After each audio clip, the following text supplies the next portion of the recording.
الحمد لله الذي كتب الآثار ونسخ الآجال والقلوب عنده مفضية والسر عنده علانية الحلال ما أحل والحرام ما حرم الدين ما شرع والأمر ما قضى الخلق خلقه والعبد عبده وهو الله الرؤوف الرحيم وأشهد أن لا إله إلا الله وحده لا شريك له وأشهد أن سيدنا ومولانا محمدا عبده ورسوله أرسله بالحق بشيرا ونذيرا وداعيا إلى الله بإذنه وسراجا منيرا صلى الله تعالى عليه وعلى آله وعلى أصحابه وبارك وسلم تسليما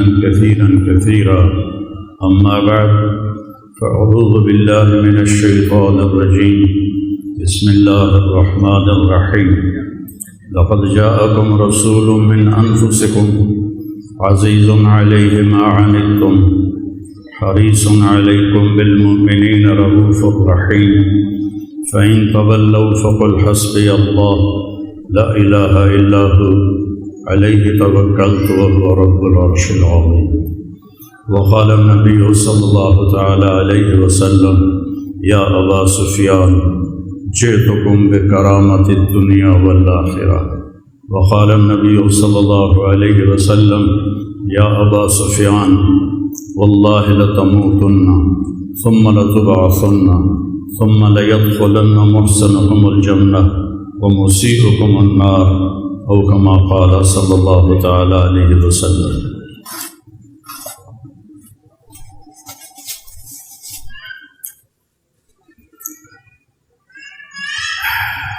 میرے محترم بھائیو بہنوں،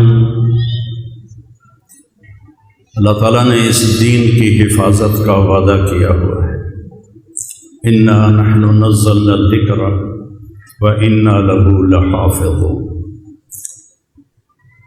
اس کے لیے اللہ تعالیٰ نے ہر دور میں ایسے لوگ پیدا فرمائے جو قرآن کو بھی زیر و زبر کے ساتھ اگلی نسل کو پہنچاتے رہے اور احادیث مبارکہ کو بھی زیر و زبر کے ساتھ اگلی نسل تک پہنچاتے رہے۔ آپ کے سامنے ایک بہت بڑا کام نظر آیا ہے، علامہ طاہر القادری صاحب دامت برکاتہم کا۔ میں اس آیت کا ایک لفظ کا آپ کے سامنے تھوڑی سی تشریح کروں گا۔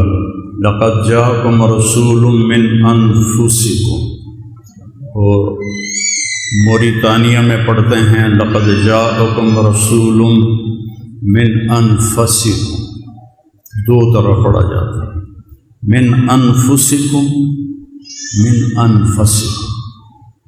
میرے نبی کی زندگی کیسے محفوظ ہے، میں صرف اس ایک لفظ میں آپ کو تھوڑا سا عرض کروں گا۔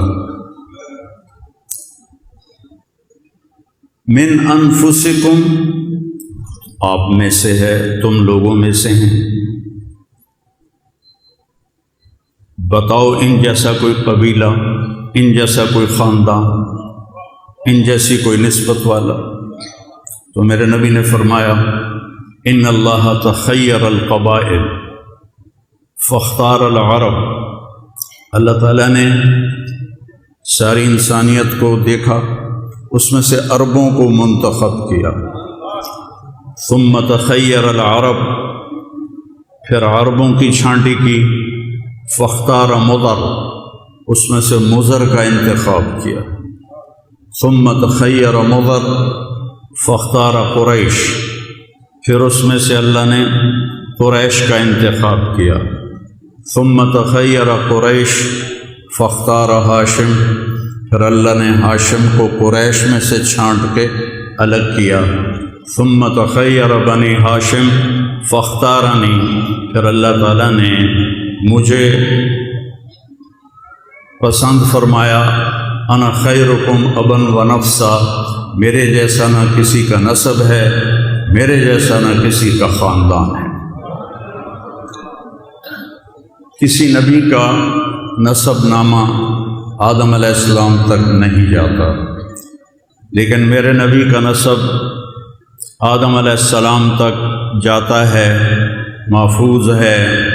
بڑے بڑے کبار جو اصحاب سیرت ہیں انہوں نے آپ کا نسب نامہ لکھا ہے۔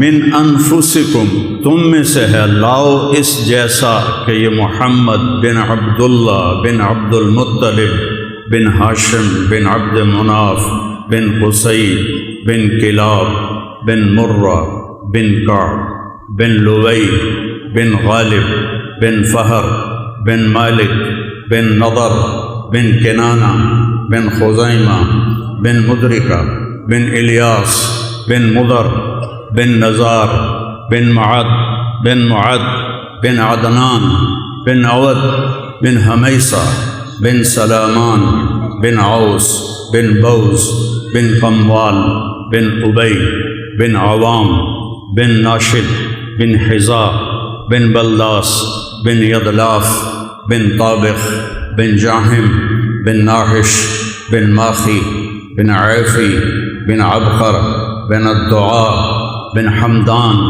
بن سنبر بن یثربی بن یحزن بن یلحن بن ارعوا بن عیدی بن ذیشان بن عیسر بن اقناد بن ایہام بن مقصر بن ناحف بن زارع بن سمی بن مزی بن عوض بن عرام بن قیدار بن اسماعیل بن ابراہیم بن آذر بن ناحور بن سروج بن رعوب بن فائج بن عابر بن ارفخشاد بن سام بن نوح بن متوشالح بن ادریس بن یرد بن ملحلئیل بن قینان بن آنوش بن شیس و بن آدم علیہ السلام۔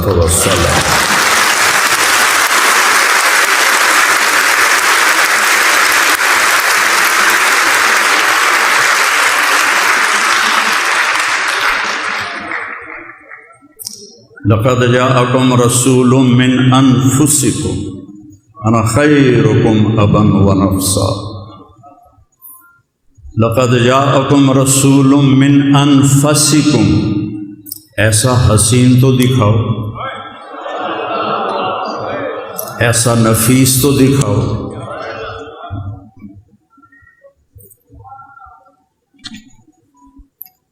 امام حسن علیہ السلام فرماتے ہیں سألت خالی ہند ابن ابی حالہ،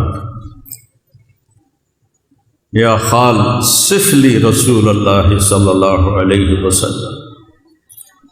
حضرت امام حسن علیہ السلام فرماتے ہیں کہ میں نے اپنے ماموں ہند ابن حالہ سے پوچھا کچھ اللہ کے نبی کی آپ مجھے حلیہ تو بتائیں، تو آپ نے فرمایا کان رسول اللہ صلی اللہ علیہ وسلم فخما مفخما، بہت باحیثیت بہت باروب شخصیت تھے، اطول من المربوع و اقصر من المشذب، نہ اتنا لمبا قد کہ برا لگے، نہ اتنا چھوٹا قد کہ بے روب ہو جائیں، عظیم الہامہ، بڑا سر، شدید سواد الشعر، سیاہ کالے بال، واسع الجبین، ماتھا کشادہ، یتلالأ وجہہ تلالؤ القمر لیلۃ البدر، 14ویں رات کے چاند کی طرح چہرہ چمکتا تھا، ازہر اللون، کلیوں کی طرح چمکتا ہوا رنگ تھا، پھولوں کی طرح نہیں، پھول کی چمک ماند پڑ جاتی ہے، کلی کی چمک تیز ہوتی ہے، ازہر اللون، کلیوں کی طرح چمکتا ہوا چہرہ، ازج الحواجب، بھویں گول، من غیر قرن، یہاں بال نہیں تھے. یہاں بال ہوں تو اچھے نہیں لگتے، تو بہت سے لوگ وہ یہاں سے اکھڑواتے رہتے ہیں تاکہ یہ جگہ خالی ہو جائے. تو ازج الحواج، ایسے تیر کمان کی طرح گول بھویں تھی.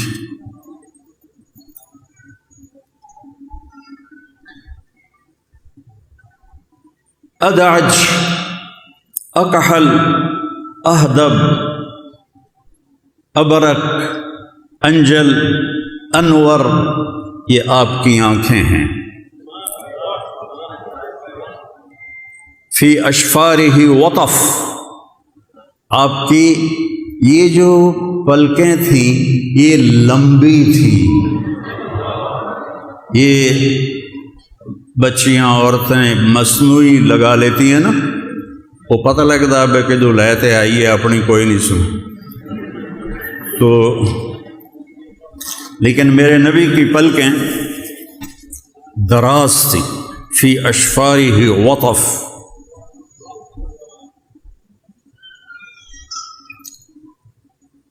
اقن العرنین، ناک یہاں سے اٹھا تھا، آگے سے باریک تھا. سہل الخدین، یہ گال برابر تھے، نہ ابھرے ہوئے جیسے چربی والا چہرہ ہوتا ہے، نہ پچکے ہوئے جیسے بیمار کا چہرہ ہوتا ہے. ولی الفم، ہونٹ بڑے خوبصورت، بڑے حسین. براق الثنایا، دانت ایسے چمکدار کہ جب آپ مسکراتے تھے تو دانتوں کا نور دیوار پہ پڑتا دکھائی دیتا تھا.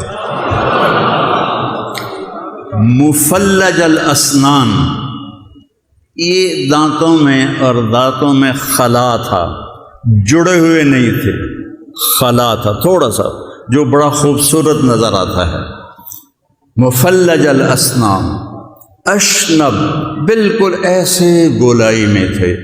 کتنے لوگوں کے دانت کوئی آگے ہوتا ہے، کوئی پیچھے ہوتا ہے، کوئی ایسے جڑا ہوتا ہے، کوئی پیچھے سے نکل آتا ہے، لیکن آپ اس طرح کر کے گولائی میں نیچے اور اوپر آپ کے دانت ایسے آتے تھے. کث اللحیہ، گھنی داڑھی تھی، گھنی داڑھی تھی. اور داڑھی اور سر میں 14 سفید بال تھے ایک روایت، یا 20 سفید بال تھے شمائل ترمذی میں، دونوں روایت آتی ہیں. اور آپ ان کو خضاب مہندی لگاتے تھے، آپ اس کو مہندی لگاتے تھے. تو کث اللحیہ، داڑھی آپ کی حسین گھنی. فی عنقہ سطع، آپ کی گردن سراہی دار تھی، لمبی سراہی دار گردن تھی. ام معبد الخزاعیہ کو بیچ میں داخل کروں، یہ تو ہند بن ابی حالہ کی روایت. ام معبد الخزاعیہ رضی اللہ عنہا رابغ کے پاس رہتی تھی. آپ ہجرت کے سفر سے آ رہے تھے، بھوک لگی، خیمہ دیکھا تو ایک بڑھیا بیٹھی ہوئی. آپ نے فرمایا ماں جی کوئی کھانے پینے کو ملے گا؟ کہا بیٹا قحط کا زمانہ ہے، کچھ بھی نہیں. ایک بکری کھڑی تھی، دبلی کمزور، اور اس نے ابھی بچہ بھی نہیں دیا تھا. تو آپ نے فرمایا اس سے دودھ نکال لوں؟ تو کہا اس میں تو جان ہی کوئی نہیں، نہ اس نے بچہ دیا ہے، تو دودھ کہاں سے آئے گا؟ کہا مجھے اجازت دیں. کہا کر لو. تو آپ نے بکری کو پکڑا، اس کے تھنوں کو جو چھوا تو وہ لٹک کے نیچے آ گئے، اور آپ نے دودھ نکالا. 1 گلاس دودھ نکلتا ہے بکری میں، پورا گڑوا بھر دیا، پورا بڑا برتن بھر کے ابو بکر کو پلایا، عامر بن فہیرہ کو پلایا، عبداللہ بن اریقط کو پلایا، آخر میں خود پیا. اور اس کے بعد دوبارہ آپ نے دودھ نکال کے بھر کے رکھ کے آگے چلے. شام کو ابو معبد آیا تو وہ کہتا ہے انا لکی ھذا، یہ دودھ کہاں سے آیا؟ کہ من ھذا الغنم، کہا اس بکری سے۔ کہ حبلت یا ام معبد، پاگل ہو گئی ہے، یہ بکری کیسے دودھ دے گی؟ مجھے تو نہیں پتہ، لیکن ایک کوئی عجیب و غریب شخصیت آئی تھے جن کے ہاتھوں میں کوئی برکت تھی، یہ دوسری دفعہ بھرا پڑا ہے، پہلا تو انہوں نے پی لیا تھا۔ تو وہ کہنے لگے ان عقیلی، بتاؤ تو صحیح وہ کیسے تھے؟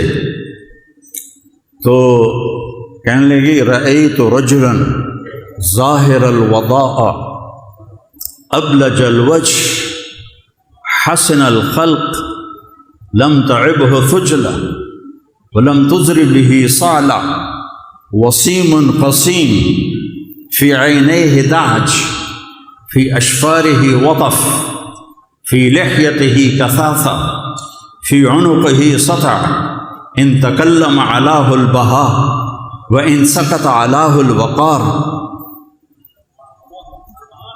میں نے ایک شخص دیکھا، ام معبد کہہ رہی ہیں، مجھے لگا جیسے 14ویں کا چاندی کپڑے پہن کے آ گیا نیچے، حسن و جمال غلام، چمکتا ہوا چہرہ، نہ پیٹ بڑھا ہوا کہ بدصورت ہو جائے، نہ دبلے پتلے کہ بے روب ہو جائیں۔ اپنے پیٹوں کو سنبھال کے رکھا کرو، ان کو بڑھنے نہ دیا کرو، یہ بڑی بھیڑی شے ہے۔ میرے نبی نے فرمایا ان شر وعاء یملأ ابن آدم بطنہ، سب سے بدترین برتن جسے انسان بھرتا ہے وہ اس کا پیٹ ہے، پیٹ۔ تو بھائی اس کو سینے کے ساتھ لگا ہونا چاہیے، میرے نبی نے اسی کو پسند فرمایا۔ تو فرمانے لگے کہ نہ پیٹ نکلا ہوا تھا کہ وہ بے روب نظر آئیں، نہ گنجے تھے کہ حسن میں فرق آئے۔ وسیم قسیم، وسیم کسے کہتے ہیں؟ جس کو دیکھنے سے جی نہ بھرے، اس کو وسیم کہتے ہیں۔ ہم دنیا میں جتنی حسین چیزیں ہیں ان کو ایک دفعہ، 2 دفعہ، 10 دفعہ دیکھنے کے بعد سارا شوق ختم۔ کائنات جب سے بنی ہے ایک ہی وسیم آیا ہے جس کو دیکھنے سے جی نہ بھرے، وہ محمد مصطفیٰ ہے۔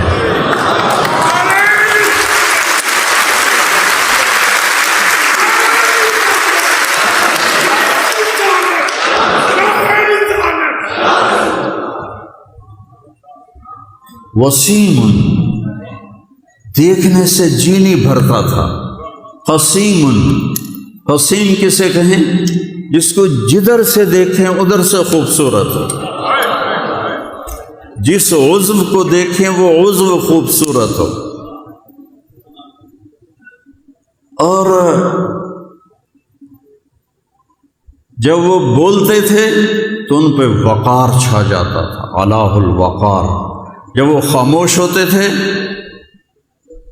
تو ان پر، جب وہ بولتے تھے تو ان پر ایک نور چھا جاتا تھا، اور جب وہ خاموش ہوتے تھے تو ایک وقار آپ کے اوپر چھا جاتا تھا، الہ الوقار۔ اب واپس ہند بن ابی حالہ کی روایت کی طرف آتے ہیں۔ سوا البطن والصدر لقد جاءکم رسول من انفسکم، ایک لفظ کی تشریح کر رہا ہوں۔ سینہ اور پیٹ برابر تھا۔ دقیق المسربہ، یہاں سے بال چلتے تھے اور یہاں ناف تک آ کے ختم ہو جاتے تھے، ایک لکیر آتی تھی۔ اشعر الذراعین، یہاں کچھ بال تھے، گھنے بال نہیں تھے، یہاں بال تھے۔ والمنکبین، تھوڑے سے یہاں تھے۔ عریض الصدر، سینہ چوڑا تھا۔ بعید ما بین المنکبین، دونوں کندھوں کا فاصلہ کافی زیادہ تھا۔ طویل الزندین، بازو لمبے تھے۔ سائل الاطراف، انگلیاں لمبی تھی اور سیدھی تھی۔ یہ میری انگلی دیکھ رہے ہیں، یہ تھوڑا سا اس میں ٹیڑھا پن ہے، تو آپ کی انگلیاں ایسے سیدھی تھی، رہبر راہا، ہتھیلی کشادہ تھی۔ کشادہ ہتھیلی سخاوت کی علامت ہوتی ہے عام طور پر۔ اپنے نہ ویکھن لگ جاوے جی، اور جو چھوٹی ہتھیلی ہوتی ہے وہ بخل کی علامت ہوتی ہے عام طور پر، باقی اللہ کو پتہ ہے۔ رہبر راہا شسن القدمین والکفین، یہ جو ہاتھوں کے اوپر گوشت ہے، میری یہ رگیں نظر آ رہی ہیں، لیکن میرے نبی کے ہاتھ کے اوپر ایسے گوشت تھا کہ رگیں نظر نہیں آتی تھی، پاؤں پر بھی۔ خمسان الاخمصین، یہ جگہ پاؤں کی بہت گہری تھی جس میں چلنے میں آسانی ہوتی ہے۔ مسیح القدمین، اور پاؤں ایسے تھے کہ جیسے تیل لگا ہوا ہو۔ ینبو عنہم الماء، اوپر سے پانی گزر جاتا تھا، جیسے تیل لگا ہوا ہو تو گزر جاتا ہے۔ سبط القصر، سیدھا قد تھا، سیدھا، ایسے نہیں تھے، ایسے نہیں تھے، بالکل سیدھا قد تھا۔ یمشی تکفیا، چلتے تھے تو تھوڑا سا کندھا جھکا کے چلتے تھے۔ جل نظرہ الملاحظہ، آپ ایسے چلتے ہوئے نہیں دیکھتے تھے، آپ چلتے ہوئے ایسے دیکھتے تھے، ایسے۔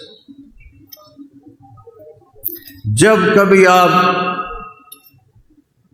آنکھ اٹھاتے تھے، وَإِذَا رَفَعَ بَصَرَهُ غَضُّوا أَبْصَارَهُمْ، جب آپ اپنی آنکھ کیسے کھولتے تھے سب کی نگاہیں نیچے ہو جاتی تھی، کسی میں جرت نہیں ہوتی تھی کہ آپ کے چہرے پہ نظر ڈال سکے۔ اور ایسی حسین اور خوبصورت آنکھ تھی کہ آپ کی آنکھوں میں آنکھیں ڈال کے کوئی بات نہیں کر سکتا تھا، کوئی بول نہیں سکتا تھا۔ اور من انفسکم کے ساتھ جڑی ہوئی چیزیں، جب آپ کسی کو بلاتے تھے تو ایسے کر کے نہیں اشارہ کرتے تھے، یوں اشارہ کرتے تھے، پورے ہاتھ کا اشارہ۔ اب دیکھتے ہیں ہمارے اردو میں انگلی اٹھانا محاورہ ہے، تو اب ایسے نہیں فرماتے تھے، اب ایسے فرماتے تھے۔ اور اب میں ایسے کھڑا ہوں، مجھے ادھر سے کوئی کہے طارق جمیل صاحب تو میں بس اے کر سکوں، اس تو تے میری اوقات کوئی نہیں۔ ایس پاس سے کوئی میں نے بلاوے تو میں ہاں جی فرماؤ، لیکن میرے نبی محفل میں بیٹھے ہوتے تھے، کھڑے نہیں۔ ادھر سے ایک صحابی نے کہا یا رسول اللہ، تو آپ ایسے نہیں کرتے تھے، آپ ایسے کرتے تھے، پورا پھر جاتے تھے۔ پھر ادھر سے کوئی بولا یا رسول اللہ، تو آپ پورا ایسے پھر کے چہرے سے چہرہ ملاتے تھے، پوری اس کو عزت دیتے تھے۔ وہ کہتا میں نے بات کرنی ہے، آپ کان ایسے کر لیتے۔